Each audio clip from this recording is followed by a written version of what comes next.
Oh, well, all right, we're going to start that all over again Yeah. because we were on mute the entire time.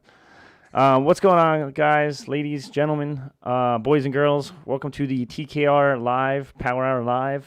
Grab a beer if you want. I know it's Monday. It's probably been a long Monday. Oh, well, all right, we're going to start that all over again. Yeah, I because mean, we were on mute. Sorry about that. Let's start from the beginning again. So we just talked about it, but we're going to talk about it again. Rutgers, 60-54 loss last week against Wisconsin, number 9 Wisconsin.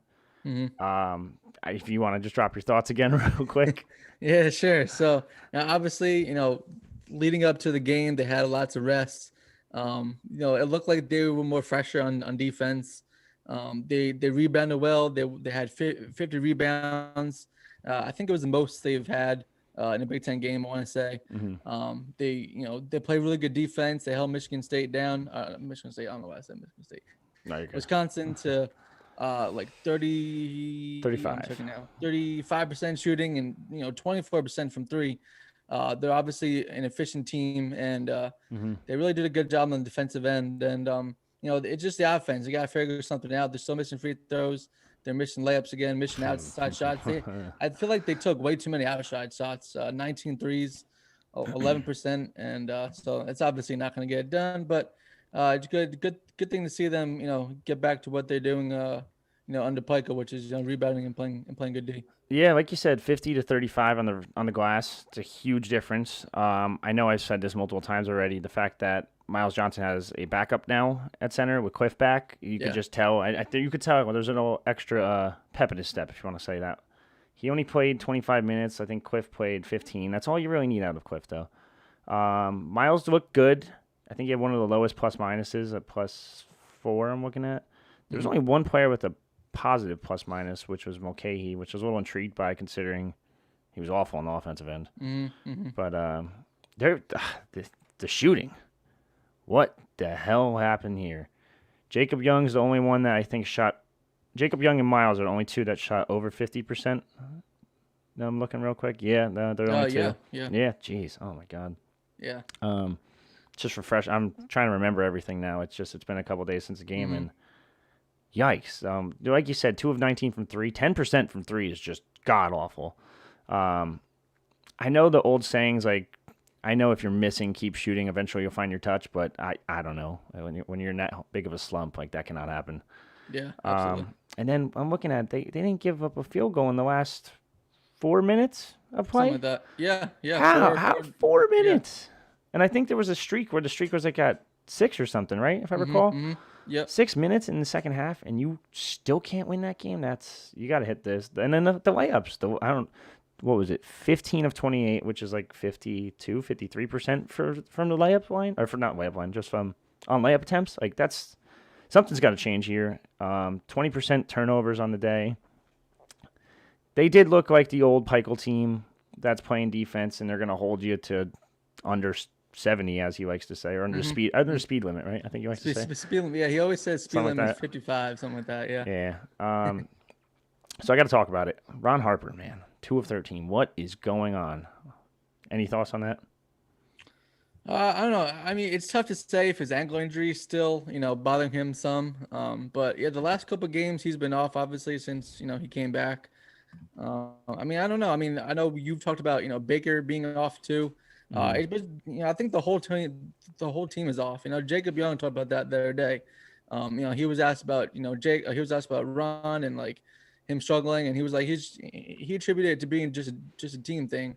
I think they're just in a funk, they're in a slump, and it's up to them to dig out of it. I know Ron early in the season was getting all the accolades, everyone, player of the year, this, second round pick there.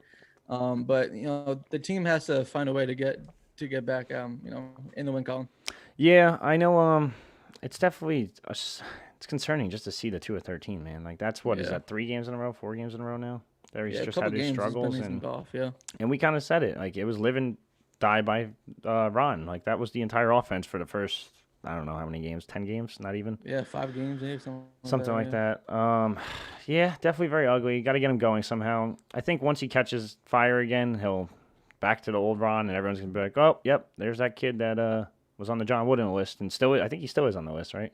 I think he still is. Yeah, it's like one of the semifinalists or something like that. Yep. But Yep. yeah, you got to get him going. Yeah. Jacob Young looks a lot better. He did very well, 9 of 15, 19 points, but no one else scored double digits. Miles was close, going 4 or 5. Gio actually looked better for a change, minus the threes and a couple missed layups, but 4 of 11, 5 rebounds. That's typical Gio. What happened with Gio and steals? He was averaging so many steals too, and I don't know what happened to him on the defensive end. I don't know if the ankle's acting up still or. Right. It could be that. I'm not sure. I mean, he says he's fine. So yeah, a lot of concerns right now. But you hate to say like the loss was there's no such thing as a good loss, but that was a good loss. Like it's a very good Wisconsin team. They just got to figure out the offense. If they figure out the offense, then they win that game. And you just defeated another top 10 team, and that would have been what, number 3 quad 1 win on the year, I think it is, if they won it. I mean, but yeah, sure. Yeah, and on top of that, having Cliff back, I know Cliff wasn't 100% yet. Having him back is going to make a difference for Miles, and I think they should beat this Penn State team pretty easily, pretty handedly. I know it's at Penn State. I know the Bryce Jordan Center is what it is. I know no fans, so it doesn't really matter. But Penn State hasn't won a game since December 8th. If I'm looking at this correct. They're 0-4 in conference play. They took Indiana to overtime, so that's an intriguing one. Illinois, they got blown out by 17, lost to Michigan by 4, lost to Purdue by 8. They're not a horrible team, but they're not good by any means. Right. Their team Rutgers should win and frankly needs to beat. I know. The only scary part is that both these teams need this win like very badly. I said the same thing going into when I was talking to Asher Lowe of the Badger Wire the other day. Both teams needed that win, so it's very interesting. I mean, the fact that they haven't won since December 8th, they're going to come into this game pissed. And then I guess that with the whole COVID thing, there's giant gaps in their play. They went from the 30th to not playing until the 17th, and then they haven't played since yesterday, I guess now. Yeah, Rutgers was supposed to play them, last week I want to say it was. I think it was last Tuesday or something like that. Yeah. So imagine that, though. Like, crazy. I don't know. I can't. Those gaps just, I feel like it throws you off. I know people like it for rest and stuff, but even Rutgers gap, what was it, a week? Not even? 6 days? About a week, 9 days, 8 days. I still think it throws you off a little bit, but it is good for health concerns, and this team's finally fully healthy. The potential should be through the roof. Once they get back to their winning ways, this game maybe, I think they're going to cruise the rest of the way. It's going to be very tough, but I do think they're going to look a lot better. Yeah, they played a tough portion of the schedule. I mean, every game in the Big Ten is tough, but they already played the bulk of the top half of the league, so they have to they have Penn State on Thursday, you have Indiana over the weekend, and like you said, being at full strength, the guys talked about that the other day. Cliff coming back, and you touched on it. Miles Johnson looked like he had a pep in his step. He played a lot better than he had the last couple of games. He felt fresher. He actually got to sit on the bench for a little bit and get a rest, and he really did well. It's nice to see him smiling for a change instead of exactly Miles being upset and all that after missed layups. 4 for 5. He made his first free throw too. So that was big. I forget what were the exact numbers on the free throws. Still 2 of 7. Oh my god. Yeah. Something's got to change, especially the guards. Like I get it if you're a big man. Like the big men aren't ever the best at free throws, but I give Miles a pass, but everyone else like Jacob went 0 of 2. That's horrible. All right, Cliff went 1 of 2. That's about average. Mm-hmm. Then the lack of free throws also. Both centers made the 2 free throws. So. Yeah, the lack thereof free throw attempts. You got to get to the line more if you're going to win these only games. 7 attempts. Sure. Absolutely insane. Looking at everything else is pretty normal. 13 turnovers isn't that bad. Could be worse. It could be a lot worse. And like I said, they took way too many outside shots. They had to get the ball inside, and maybe obviously draw fouls. Montez can drive it. Jacob obviously gets the rim a lot. Baker can drive. He could split. Double teams. Yeah, I'm looking at it now. I feel like he could get in there. I feel like Mathis has been kind of quiet lately. Yeah. He's been getting stuffed at the rim a lot. Yeah, lately. He had those 2 big games against who was it, Purdue and Iowa, I think it was, and then all of a sudden he had a good stretch, and then ever since then he's been quiet. Yeah, he's been very quiet. So 25 against Purdue, 13 against Iowa, and then 3-7-2. Like something's got to change. I know I talked to shot quality expert Simon Gersberg of shotquality.com. He said it before, Matt, this little offensive stint that he had. He said if he just took less spot up threes, the team would be just that much better. And it's starting to show a little bit now. Because now, 1 of 6 the other day? 0 of 2 from 3? Yeah, one for 6 total, yep. Yeah. 0 for 2 from 3. Definitely not pretty, but what are you going to do? This Penn State team, I don't see anything crazy about them. I know we kind of just talked about them a little bit, but I want to talk a little more about this team. I don't see anything like any reason why they don't win this game. They should be winning this game very easily. Seton Hall beat them.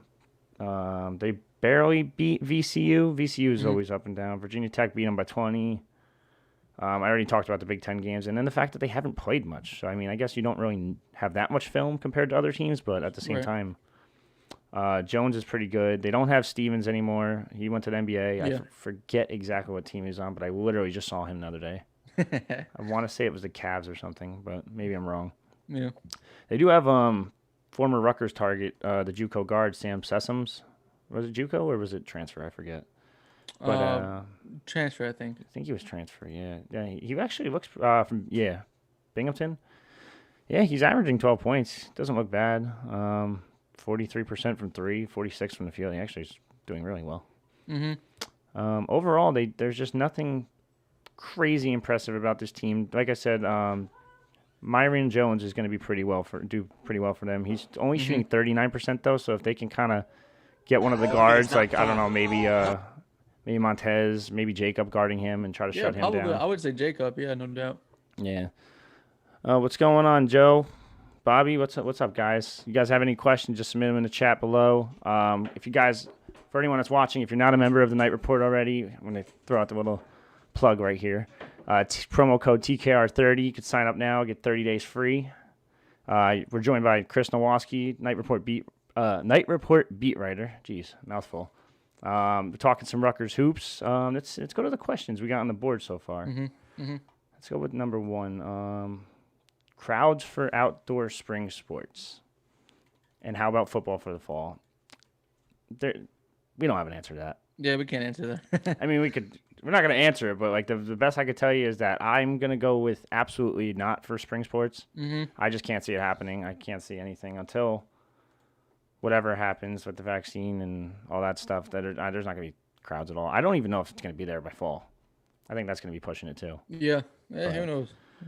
That's a tough one. Like I said, can't really answer that one. What do you think the 2 deep for the OL will be? Ooh. Do you want to start there or?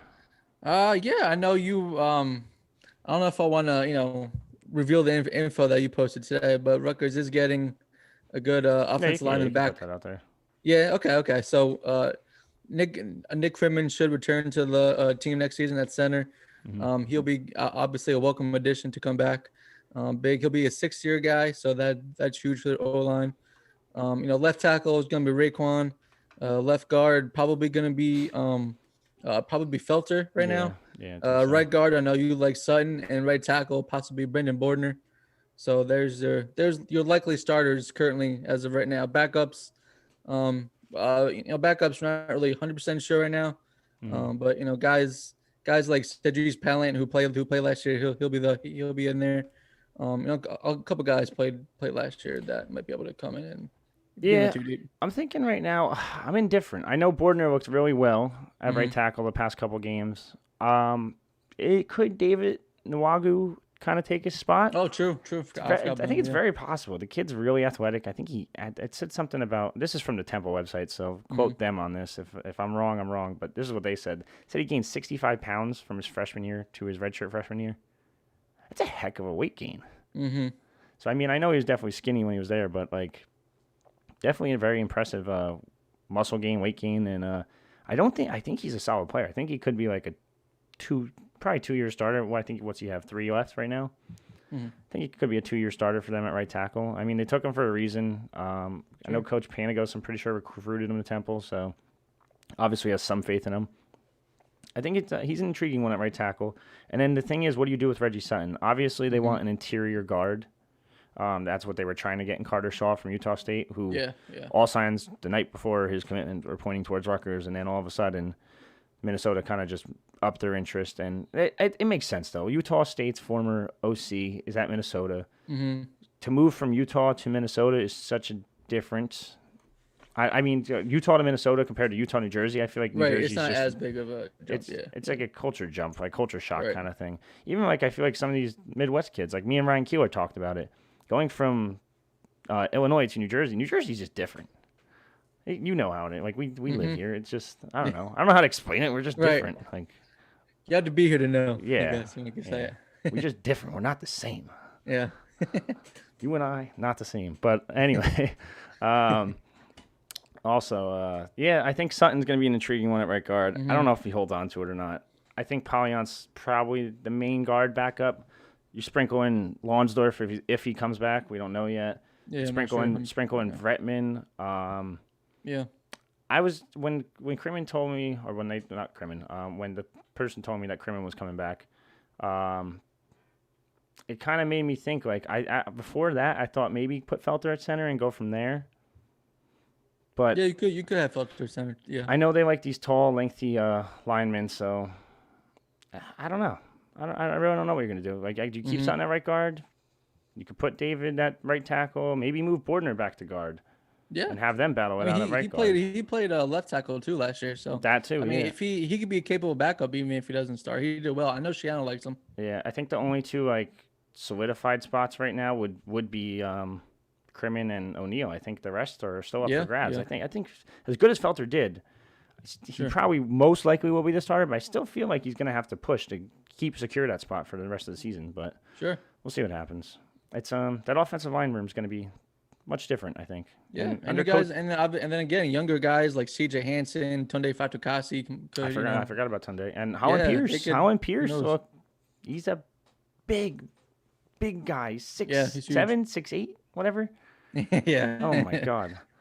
So I think he's going to be intriguing. They think he's going to be like a multi-year starter for them at left tackle. And then I can't wait and you to see can't forget about Holland Pierce too, the walk-on who was too deep this year. That's what I'm saying. I can't wait to see I can't wait to see him in person. I want to see like how well he moves for that size. They obviously like him a lot. It sounds like I hate to put this out there, but it sounds like he could be pushing for a scholarship at this point. Sure. So it's intriguing, and Shiano. He lost weight. He's obviously putting the work. He wants it. So even if even with the lost weight, he's still 6'7", 6'8", 320, 330, something like that. Yeah, I mean, it just shows his work ethic too. Yeah, I'm sure the coaches love about him more. Yeah. So. That's definitely intriguing. But we got some questions in the chat. Let's see what we got here. Let's go from the very, very top. Bobby Vitrano said, any transfers to look out for? I'm assuming you mean football? So we kind of just mentioned it. They want an interior offensive lineman. Struck out on Carter Shaw. It sounded like they gave him like the whole virtual tour like the day they offered him. And I think we posted an article like in ASAP. He... kind of hinted towards me without saying it that he was most likely going here, and then like I just said, Minnesota kind of upped their interest, and having his former offensive coordinator at Minnesota now definitely helped. The jump from Utah to Minnesota is a lot easier than the jump from Utah to New Jersey, so it is what it is. But they definitely want an interior offensive lineman. After that, quarterback, I think that's the obvious one. I don't know who they go after. I don't even have a name for you right now. I think it's going to be after spring, and I think they're going to wait until kind of like a Noah Vedral situation and then go from there. In the spring, if there is a spring, we don't even know yet, you're going to see Vedral and Sikowski battle it out. I think Simon's going to be much improved. I think that's all the quarterbacks, right? I can't think. Yeah, Cole Snyder's still there. Cole Snyder's still there. A little further down. Yeah. Let's see. What else we got on here? Looking at the chat. I saw something on Twitter about firing Steve Pickle. No, that's not true. That's it was a parody account, and people just have to look at the bio. At the end of the day, you have to. This happens in every single sport, and the more popular teams get, look at Woj. Like the other day, for example, there's about 3 or 4 people that tried sending me like the fake James Harden tweets, and the minute someone sent me one, I'm like, and when it actually happened, I'm like, "No, you're a liar! Like James Harden, stop! Don't hype me up." I look and I'm like, "Oh my God, this actually happened!" So you just got to watch out for the fake accounts. Those are all. They're going to be out there regardless. And the more popular Rutgers gets, the more BS stuff like that will be out there. And I shouldn't even say BS. It's a parody account. It's a funny, hilarious thing. That's pretty much it. Yeah. It's supposed to draw attention, stir up some controversy, stuff like that. Plug these headphones in real quick. All right, just so they don't die. Big difference with Cliff out there. I love when both bigs are out there at the same time. See, I hate that. I hate that when they're out there at the same time. I don't know how you feel about that, but your offense is stagnant. Like, those two cannot shoot from anywhere beyond that half cylinder or even the paint area, I guess you can kind of consider a little bit.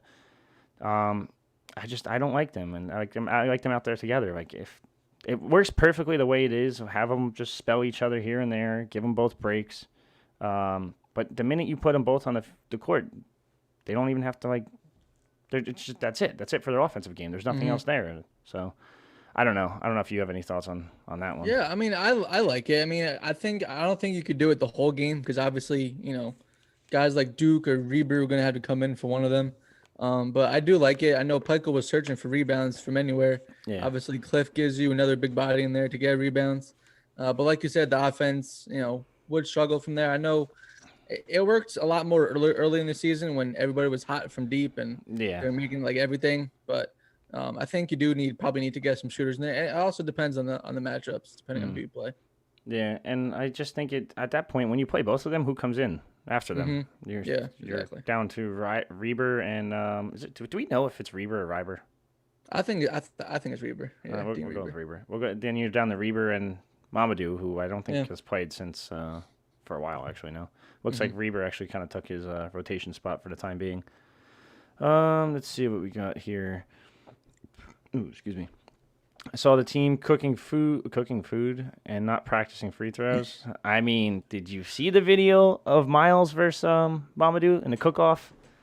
I didn't. They can cook, man. They got some good-looking dishes out there. It's tempting. I can almost smell it. I'll check it out. Oh, it's a good one. I forget who they voted won. It might have been a tie, I think they actually said. I forget. It was like a golden spatula. There was some kind of cool trophy they had. Nice. I forget what it was.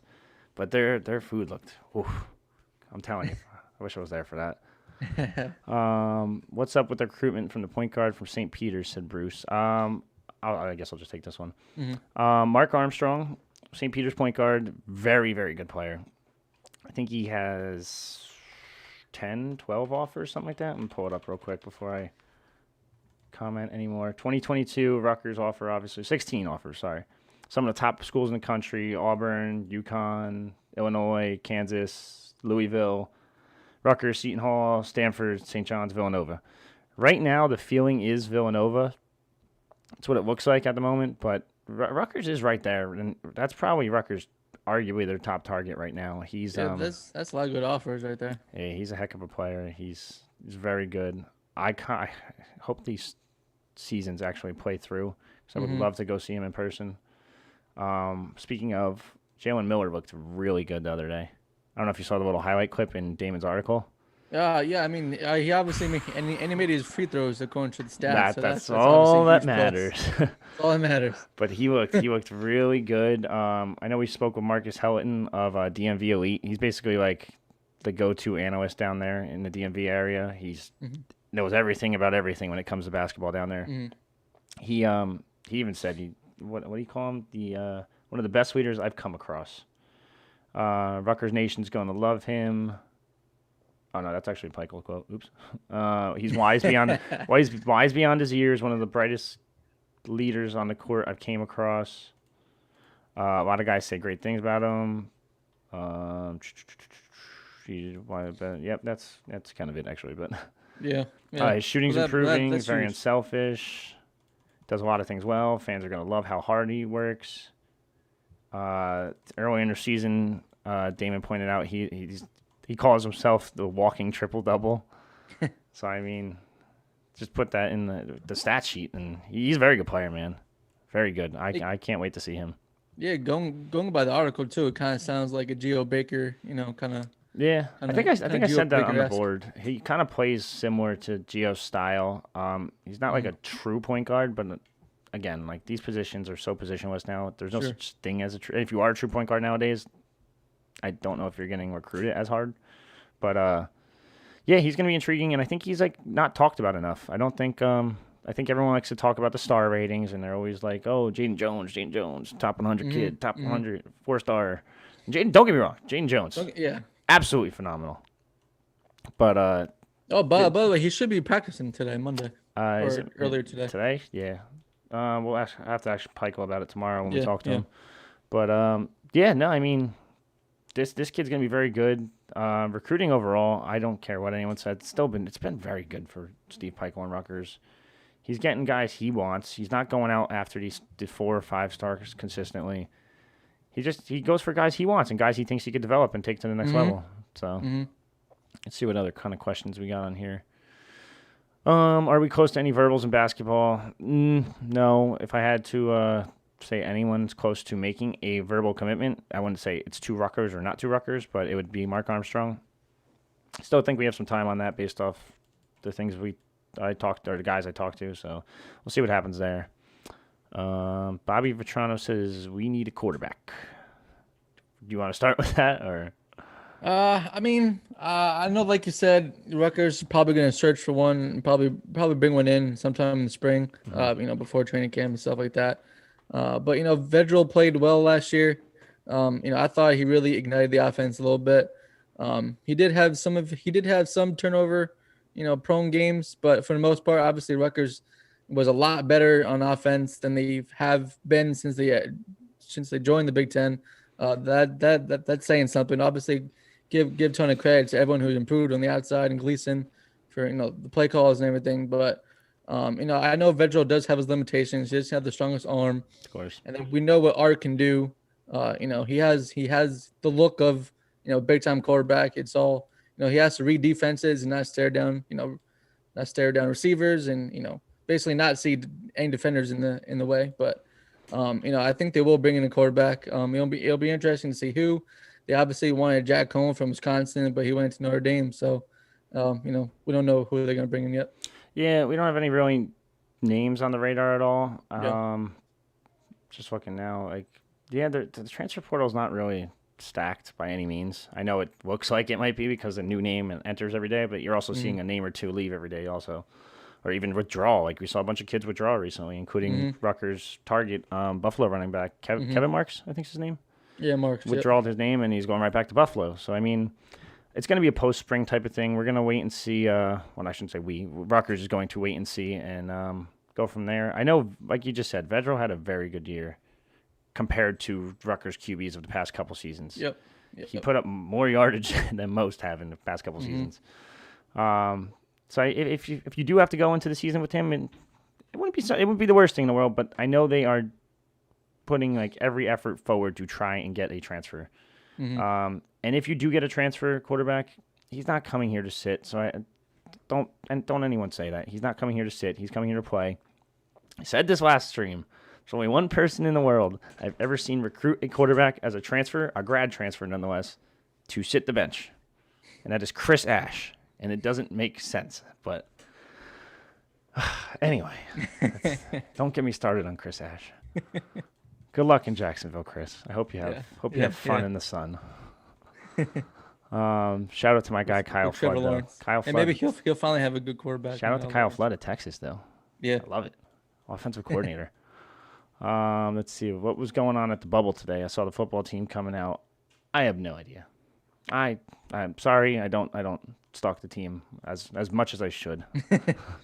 I'll find out for you though, Bruce, and I'll have to get back to you on that one. I'm assuming it's probably workouts. Even in the offseason, the bubble's probably open for guys to just have random workouts, run routes, stuff like that. Sure. I know we've seen in the past. We've seen NFL players in the past. Now, obviously, they're probably not doing that now because of the whole COVID restrictions and everything, but I'm sure they're doing some kind of workout. Fortner needs to put on weight. He needs to be over Bordner, I'm assuming you mean? Yeah, I'm not big Watts. I don't know sure. I don't even know what Bordner's weight's at right now. Is he in the 290 range? 284. He was listed at let's see.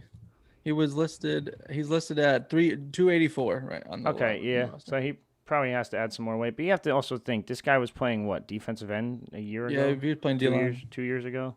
Mm-hmm. And, yeah, it will happen. Jay Butler's the guy to do it.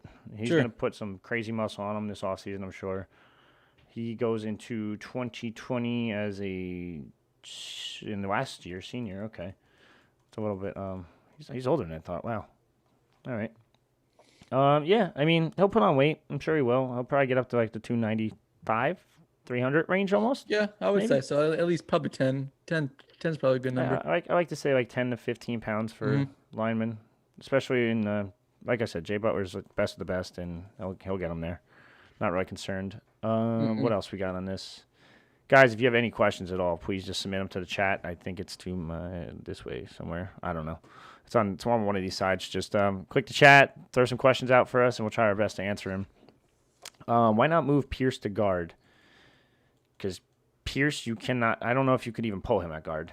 Yeah. He's what is he? 6'7"? 6'8". He's listed at 6'8". It's probably too tall for a guard. I can't wait to see. I'm telling you, I can't wait to see him out there. Like, we saw videos. I think it was the one video of the post game victory in the locker room, and everyone's dancing, and then all of a sudden there's just one dude like all the way up here, and it's like, who's that?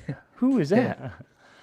But yeah, I'm intrigued to see what he does, and I know did he play? He did do a post grad at Fork Union. Yes. So I'm a little he was shocked more still schools a freshman, didn't know about him, because Fork Union's pretty well known for recruiting and stuff like that. So, damn, I can't wait to see him. 6'8", 354. Wow. It's like that. What's the Minnesota lineman that's huge? All of them. Oh, okay. Yeah, good point. Very good point. No, but I do remember specifically, being wowed by the size of one. Oh, okay. A little bit bigger. He's 6'9", 400 as their starting right tackle. I mean, oh my God. I don't even know how you get around these guys. But yeah, I mean, let's see what else we got. Could you see Reggie Sutton moved in guard? What's up, Kyle, by the way? Yeah, I think that's like a near guarantee. I think he looked a lot better at guard the last 2 games. We saw him last 3 games, whatever it was. I think it was last he 2 played games a little bit guard last year. Right guard. Yeah, he looked good. He looked good in the spot. I don't see why you would move him, but going back to what I was saying, it depends. I think a lot depends on what Bordner does. Does Bordner go back to guard? Does he play tackle still? Is he going to be the starting right tackle, or is David Nwagu, I think it's pronounced? You. Yeah, that's my best guess. Yeah, I think it depends on what happens at right tackle, I guess, a little bit. But Sutton played right tackle, so did you move him back there? No, I don't know. I think he looked better at guard, but that's just my opinion, and that's why I don't get paid millions of dollars to coach. Let's see. Could you imagine this basketball team if they could get the ball in the net? They'd be unstoppable. Yeah. If they would have beat them, I'm telling you, I think that Iowa game threw them off. The Iowa game kind of messed them up. And ever since they were so close to beating them. I think they were so down after that game. Yeah, and they didn't even have Quiff for that game. Yeah. If they had Quiff against, I would have loved to see Quiff go against Luka a little bit in those one-on-one matchups. But yeah, ever since that loss, it was kind of like just down and out for the entire team at that point. Let's see what else we got. Michael Broadbent said, will there be more scholarships available for transfers in the spring than there are right now? Not sure. So the numbers game, no, there's going to be the same amount of numbers. You're still the 2021 incoming class. There's probably, 2, 3 maybe tops. That's pushing the limit right there maybe with 3. But overall, you just want to get under that 85 mark. The thing that I'm intrigued about is, how is this going to work with the seniors that don't count towards eligibility? Right. So, how do you consider who's a senior? Like, is it just if you played 4 years here, you're automatically not counting towards this year? Or is it like you had to be a senior this past season? Right. I don't know. It's a very tough question. The NCAA, I think, made a giant mistake by doing this, and I think it's going to cause a cluster. Yeah, I don't know how to. I mean, not even Shiano knew really what to. No, but I don't. Yeah. Here's a free year of eligibility, but you just played a whole season. Right. Okay, I guess it's going to help some teams. It's going to hurt some teams, but sure. I don't. It helps a team like Rutgers with Fadukasi coming back. Yeah, you get Fadukasi back, you get Fogg back, you get who else was senior? Trey Avery. Trey Avery. Trying to think who else. I'm missing someone. Julius Turner's coming back. That's a huge addition. Julius Turner, yeah. I think that's it, right? They didn't have many seniors. Bo Melton is coming back, obviously. Bo Melton, but I think he was a junior technically, right? No, he didn't. He never redshirted or anything. So Oh, all right then. There you go. yes, yeah, 2016 class. Yeah, definitely interesting. Patrice Rene, that's a nice little addition. True. I like that. That came out of nowhere. Came out of left field. I was trying to watch James Harden's debut, or not James Harden's debut. I was trying to watch the Nets game versus the Knicks, but gotta get interrupted, of course. But yeah, I mean that's a nice little addition. He's a Yeah, no very good doubt. player. He's gonna play cornerback for them. Probably opposite of Trey Avery, I would think. We don't know for sure, but I think the best case scenario would be moving Avery Young to safety. He had his struggles this past season, up and downs, but moving him to safety not only gives you time to groom Elijah Clark into that role, but it also might even make Isaiah might even make Avery Young's play better. So well, it's a wait and see type thing. Fran Brown will have his hands full back there, trying to figure out what to do here and there. Malachi Melton's was a heck of a freshman. I think we had him freshman of the year for us, for our site at Yep. least. Yep. Very good player. And then Elijah Clark's going to come in and even he might not start. He's still going to play quite a bit of snaps. Sure. But Yeah, he's gonna be a stud. yeah, multi-year starter at UNC under Fedora and Mac Brown too. Yeah. So definitely Yeah, interesting. he had a really good junior season. Renee had a really good junior season. Dealt with some injuries after that, but yeah, he was a really good addition. Yeah, he obviously committed to Rutgers also, originally before going to Carolina. Yeah. So under I think it was Kyle Flood actually at the time, right? Yeah, Kyle Flood. Yeah. Yeah. Oh no, that was 2016. He was a freshman in 2016, so Okay. that was Ash. No, great. Woohoo. I think that makes sense. Yeah, good. Maybe it was Flood. I don't know. I forget. I'm pretty sure it was Flood, but it was like I in think between it was Flood. Actually, I think it was in he between. committed to Flood. Yeah, but then Ash took over. Ash took afterwards. over. Yeah, that's what it was. Yeah, that's what it was. Like I said, Chris, good luck in Jacksonville, buddy. Have fun. That team's a mess. You get Trevor, congrats, but you need more help than that. DJ Chark. DJ Shark's good. Yeah, they actually Trevor's walking into a very good situation. He's got some nice running back in Robinson. He's got solid receivers. You got Urban Meyer, whatever. Anyway, this isn't the Jacksonville Jaguars show, so Sure. back to this. Bobby Vetrano said Raheem Blackshear posted on his Instagram story at the Rutgers bubble and used a location tag. Like I said, off-season workouts, it's probably open to just about anybody. Do I suggest walking in there? No, probably not, because now that I just said that, they probably have a security guard on standby waiting. But, yeah, no, you'll see former players. You'll see all kinds of players from, like, Delaware and all the local schools, too, just coming to work out. Like, they're all friends still, even though Blackshear probably PO'd half the team off, but PO'd, whatever. You know what I mean? Yeah. Yeah, he definitely annoyed half the team by doing what he did and the way he did it, but he still has friends here, obviously. Like, so he's just working out in the bubble. Like I said, a bunch of players do it. A bunch of college players, probably NFL players. Brandon Marshall was at Rutgers last year. Yeah. I think Eli Manning was there at one point. Eli was there. I was gonna say. Yeah. Sanu comes back, does his workouts, does some crazy hype video, goes on Bleacher Report, goes viral. It's like every year. It seems like. Let's see what else we got. Garden State Gardner. What I would like to see is Bordner move to tight end. Need a tight end that can block so we can get on the outside. No, he's too big for tight end, I think. You need a tight end that can catch too. I mean, I know blocking is one of the main facets of being a tight end, but you still have to be able to catch the ball occasionally. I think Konopka is going to fit in that role, that nub tight end type of scheme that Gleason likes to run. You also have Haskins, who ideally will put on more weight and not even more weight, more strength and more muscle and try to become a better blocker. You'd hope the same happens for Olimo as well, but I guess you can't really say for sure, for certain, whatever. But no, I would not move Bordner to tight end. I think he's probably a starter next year right now on the offensive line. Kyle said way too early 2021 record prediction. What would it take to get to 7-5? That's all you to start. Let's see. So I actually nailed it this year with 3 wins for Rutgers. So I Keep think bragging. yeah, little brag there. I mean, obviously 3 wins is 3 wins, but at least I predicted it, right? So Yeah, no, I mean, hey, yeah, take but the wins where you can get them. yeah, exactly. So I don't know. I know last week we talked and we looked at the schedule. I think right now I'm gonna go like around the 4-win mark. There's a lot of unknowns, obviously, in the offensive line, and that's obviously a huge thing. Not really sure who's gonna play quarterback. But I'm gonna go 4 wins right now. The climb is still, it's still going up. What would it take to get to 75? 75, man, everything. Maybe Ohio State leaves the division or something. But Oh, jeez. Realignment real quick. yeah, exactly. But, I don't know. I mean, yeah. obviously you need really good quarterback play. You need good play all around from everybody. You need to create turnovers again.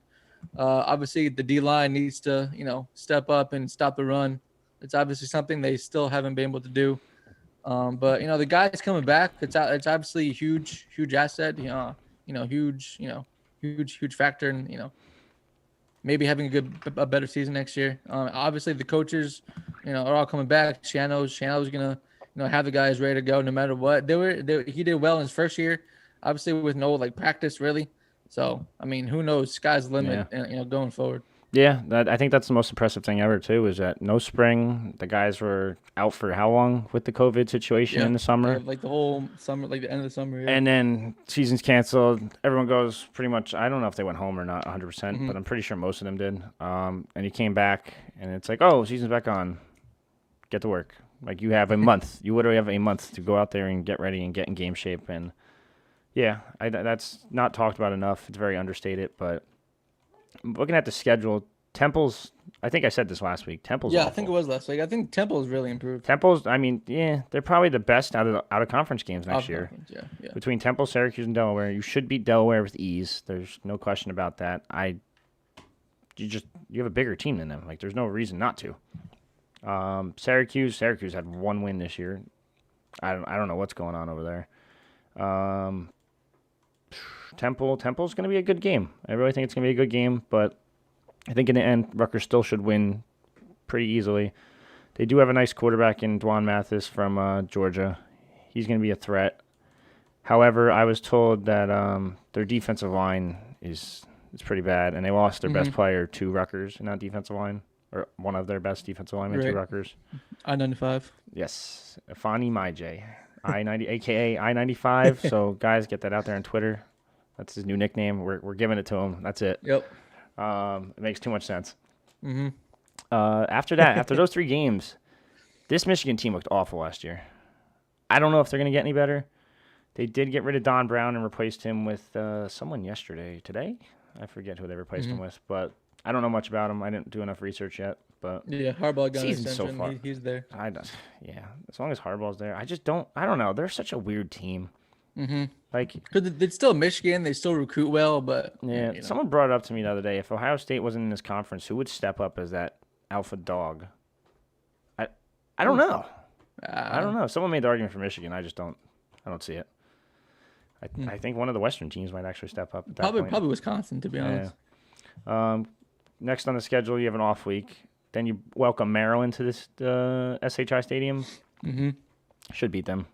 As of right now. Remember? Yeah, I mean, this is the schedule as of right now. So if we're going based off right now, I think you're 4-1 entering Indiana. I don't see a reason why you shouldn't be. It's just this next slate of 1, 2, 3, 4, 5, 6, 7 games. It's going to be tough. At Indiana, Ohio State at home, at Illinois. Illinois could be a toss-up.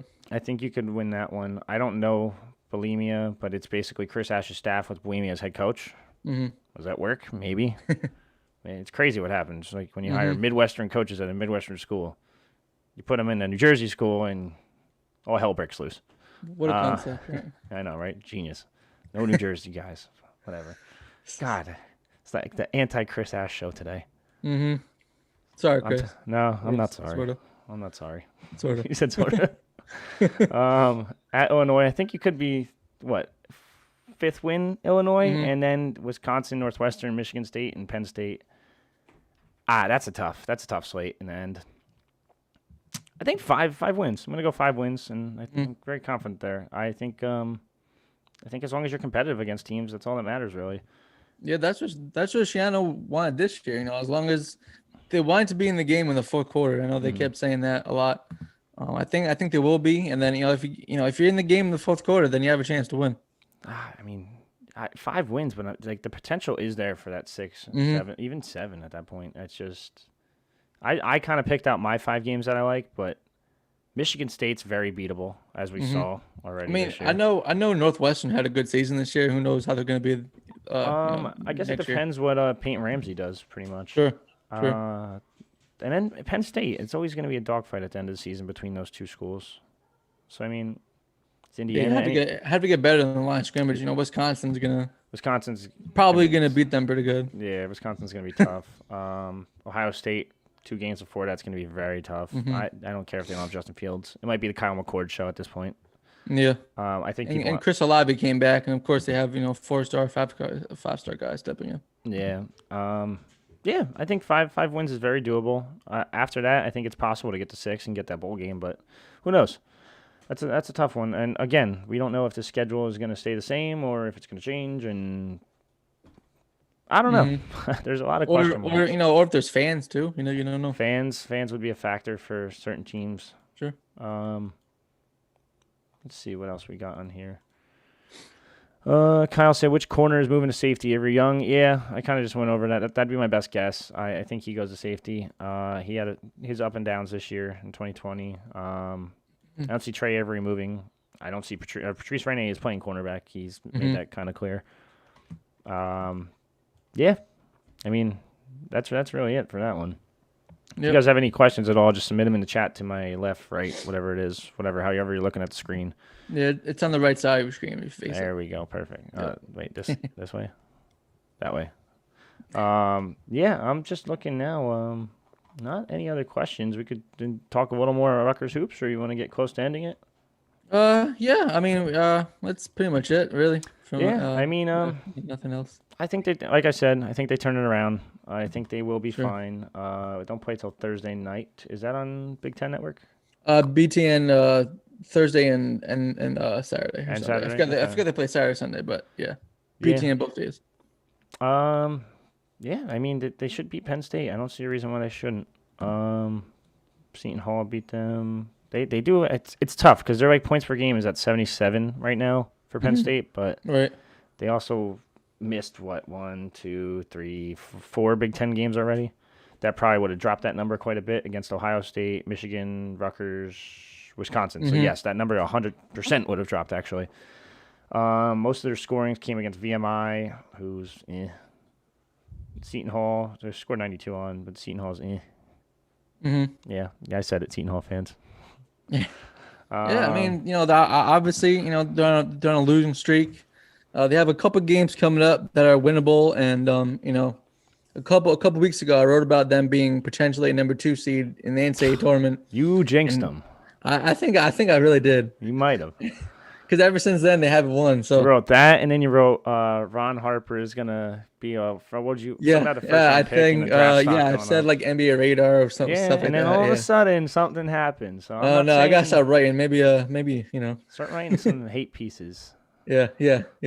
I mean, they got Penn State coming up, Indiana, Michigan State is winnable. And that's at home this time. Then they got Northwestern, Minnesota just beat Michigan, so who knows? But they have the stretch of 1, 2, 3, 4. Did you watch 4, that game? maybe 5 games where they have to, somehow get out of this and and move up in the standings. Did you watch that Minnesota game?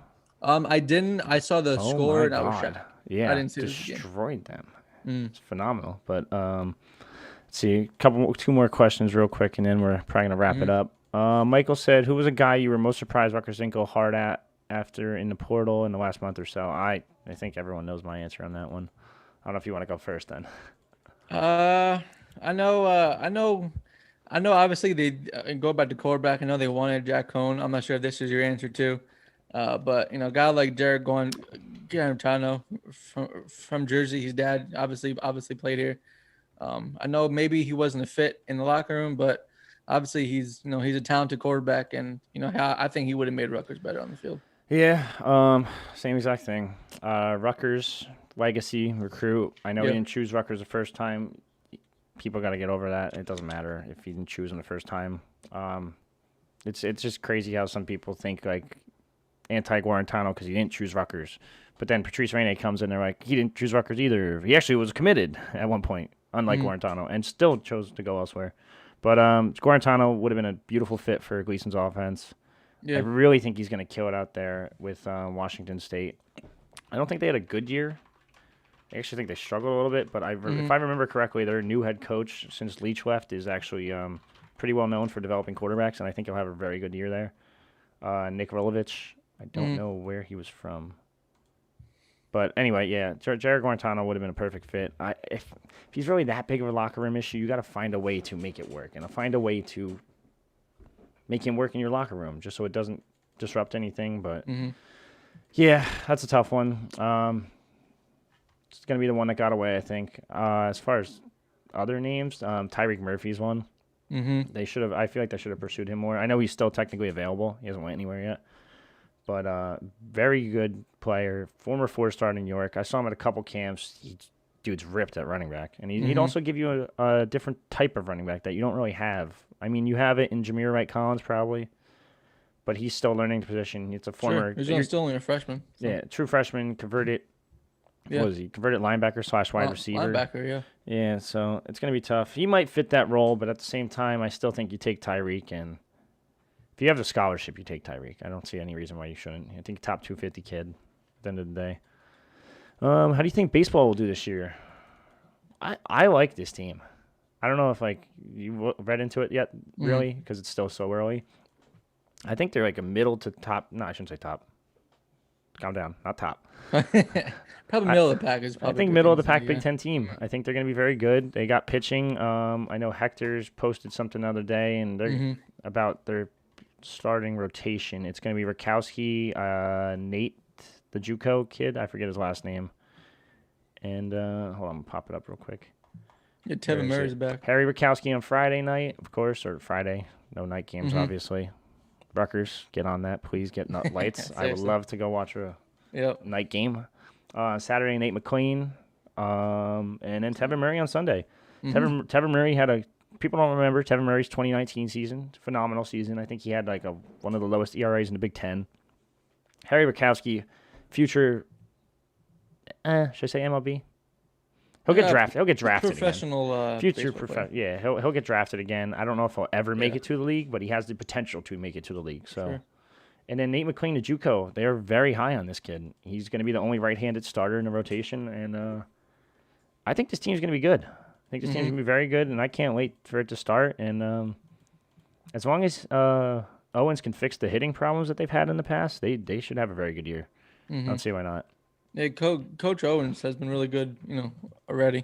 Yeah, I mean they only had 6, 7 games, something like that. Yeah, obviously before shutdown, they only had a couple games, but they played like the Miamis and stuff like that. So. Yeah, I'm intrigued to see if they do that series again. I kind of I don't mind. I know they have to play like a game down there just because of weather purposes, but sure, whatever. Will Rutgers land the number 1 player in the class of 2020? Since that class signed back in December, no, they will not. I think number 1 right now is Corey Foreman still, and I'm pretty sure he just announced for USC. Actually, that's 2021. So 2020, yeah, we're talking like over a year ago for 2020. Side note, did you see what Corey Foreman did real quick?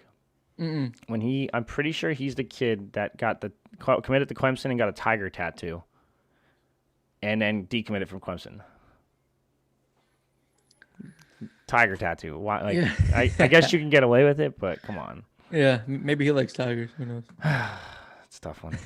But all right, last question here. It's Kyle the Machine said, "Does Mark's leaving portal open the door for Murphy?" No, unfortunately, I don't think it does. I think they're just content with the running backs they have now.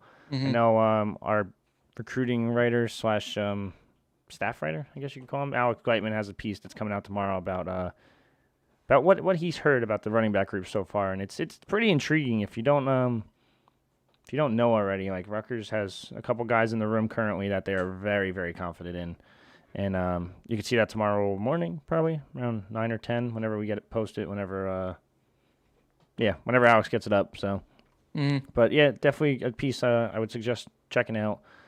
On that note, we just passed the 1 hour mark. So, guys, thanks for everything. I'm sure we'll do this again soon. I'm going to try to get this going for a post-game show after the Steve Peichel post-game press conference at Thursday night, I think it is, 7 o'clock. Game 7 till, I don't know, 9, 10. Takes like 10 minutes for Peichel to talk. And then I'm going to try to get this started and get you guys' thoughts on the game. Ideally, we're talking pretty positively about a win. Who knows? We'll see what happens. But, yeah, just stay tuned, guys. If you aren't a subscriber of the YouTube channel yet, subscribe and hit the little it's like a little bell-looking thing. It'll tell you whenever we go live or whenever we have new videos up. Post multiple videos a week. And check out the site, man. Thanks for joining, guys. Thanks everyone. Hold on. How do I end this? Boom.